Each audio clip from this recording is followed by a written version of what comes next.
Hello, my name is Cryn. I'm a yoga teacher from England, and I have the great pleasure of being here today with Marcy White, who has written Spirit Guided Healing. And I met Marcy in 2012 when I stayed in her lovely home in Tucson, Arizona. And we connected on many levels, talking about spirituality and yoga and all sorts of things. and then the most amazing thing happened, that we got back in touch, and Marcy said, I don't suppose by any chance you're coming to Tucson in the near future? And I said, well, actually I am. So here I am. And she had also written this rather wonderful book, and I've read it, and I'm here to ask her some questions about it. All right. Okay. In your book, you stated how about a year after you'd written the book, you asked your guides why they had you write it.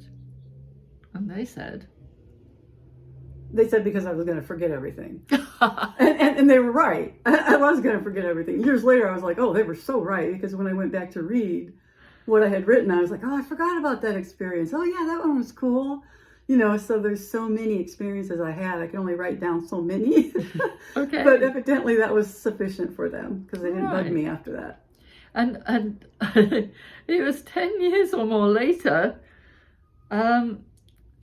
they said, now publish it. I know.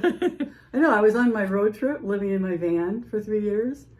And I was at a gathering, and there were a lot of people I was connecting with. It was actually on the van build in Arizona. Anyway, I won't digress on that. But there were a lot of cool people into Buddhism, and different classes were being held. So I wanted to contribute. And I offered a little mini class on quantum touch. But it was kind of during that time period that, and along, I think, with the help of these other people that I connected with, that I got the message to publish it. So I was still on my journey, so I didn't think about publishing it until I got back to Tucson in my home. Okay. But you thought of it quite a lot during those 10 years between actually writing it? No, I kind of gave up. I was like, okay, well, they wanted me to write it for some reason. I don't know why. I kind of let go of it until that message about publishing it came. And why do you think it took until 2022 before they said to publish it? That's what made sense to me, because we have these rentals here, and now from COVID, people can work out of their homes, and they come here a lot, and they rent for a month, and they still do their work, but then they can go hiking or biking or doing whatever, on weekends and on their time off. So I think that's why they said, okay, now publish it, because they knew way back then that we weren't going to have the societal changes that we had.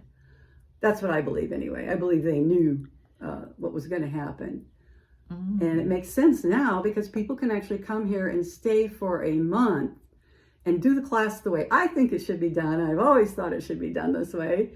Quantum Touch was so compact in just a weekend that it's not time for people to practice. And if you really want to get into this, and you really want to take it as a career, possibly, if you come for 4 weeks and really, spend all that time, extra time practicing on each other, and we could bring other people in, we can work on animals, we can learn the energy that we can get from the trees. It just would be such a great experience where you could leave after a month and be pretty solid on this type of energy work. I believe, anyway. So, after your guide said to publish it, did you consider putting it up on a website? No, I told them right away. I said, no, I'm retired. You guys agreed to me. I listened to them on almost everything. And well, pretty much everything. And so, I definitely got the message before I left on the road trip, because I had wanted to do this for so long. And I'm like, can I retire now? Can I, and they said, yes, you can retire now. And so, here, after 3 years on the road trip, they said, okay, retirement's over, go back home and get to work, So yeah, I said, no, but I'm not going to put up the website again. I'm not going to do all that work. You need to bring the people to me. Because I'm 71. I don't want to go through all that website and all that, all that. And I'm not trying to get a lot of people. I only teach 6 people at a time. It's very intimate. And so are you doing anything to advertise your book and your new Spirit Guide Healing class? No, I'm just doing this. This was the last message I got was, oh yeah, an interview would be great. Do that, because all I did was publish the book. And then I'm like, okay, so what's going to happen? And yeah. Okay. So it was a delight reading your book. But I was a little confused about how much you wanted the book to be a training for people. Yes, I mean, it's written to learn this on your own, and take the time, like I say in the book. Okay, go practice this technique for a week. Go practice this. And then a lot of the other things in the book are just my experiences that I wanted to put out there for people to realize that weird things can happen. Weird, strange messages can come and you don't understand them. But this is about getting in touch with your intuition and learning to trust the guidance that you're getting in whatever avenue you have working for you. Like I read this book by Pete Sanders. I mentioned it in my book. And, he says that one of your psychic senses is really strong. Typically, people will have 2, but typically they are not strong in all 4 until you start practicing and cultivating this, your intuition, and actually opening it up, which a lot of people are opening up to these days. In your book, you describe how gifts, what you've just been saying, are intuitively given to people and as they practice. Have any new gifts been given to you since you retired?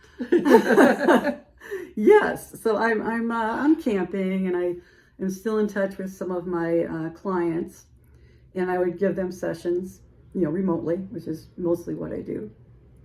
And all of a sudden, I had been used to what Edgewater would tell me to chant, because he would come through when people needed emotional support, and that would be done through the drumming and the chanting versus the actual physical healing where it might be hands-on. It's kind of like a different thing. So he added that extra emotional support that people needed. They could be coming here for, they think, a knee that hurts, or some other issue. And then, he's telling me, they need a lot of emotional work along with the physical aspect of the direct quantum touch type work, or any of these methods I've studied. I mean, quantum touch was the one I kind of put my shingle on, because you got to choose one modality that you like. And, Reiki wasn't doing it for me because I wanted to be a lot more active. And I started this when I was younger and had a lot more energy. I could do Reiki now because I'm not as active, so it would be easier. But back then I wanted a more dynamic mode. And that came to me through quantum touch. I studied a lot of different modes, but quantum touch is very active. It's very powerful. Comes through the energy comes from the earth, very different than pulling the energy from the heavens, which is more the Reiki. So anyway, this new language started coming out of me, and I'm out there camping, and I'm going, okay, what's this about? Is it gibberish? What is it? And I mentioned it to one of my clients actually that I was working on, and she said, oh, I wonder if it's light language. So then I looked up light language and, on the internet, and got examples of what it sounds like, and I was like, oh, yeah, I guess that's what it is. And I started experimenting with that, and it's really fun. They're very short sessions, and what I learned, because I have a science background, so the minute I get into spiritual realm or just anything that's kind of out there, I still apply my science to it, and so I was trying to figure out what this is. What does it do? How can I use it? Right. Mm-hmm. So I started practicing on my sisters, for one, and it was so interesting because it is weird. I mean, it definitely is weird. It sounds like you're gibberish, and then you're doing weird things with your hands, and there's a whole language going on here that's more speaking to the soul. It's not so, you can't really comprehend it on an intellectual level, Mm-hmm. but Hello? okay. Cryn?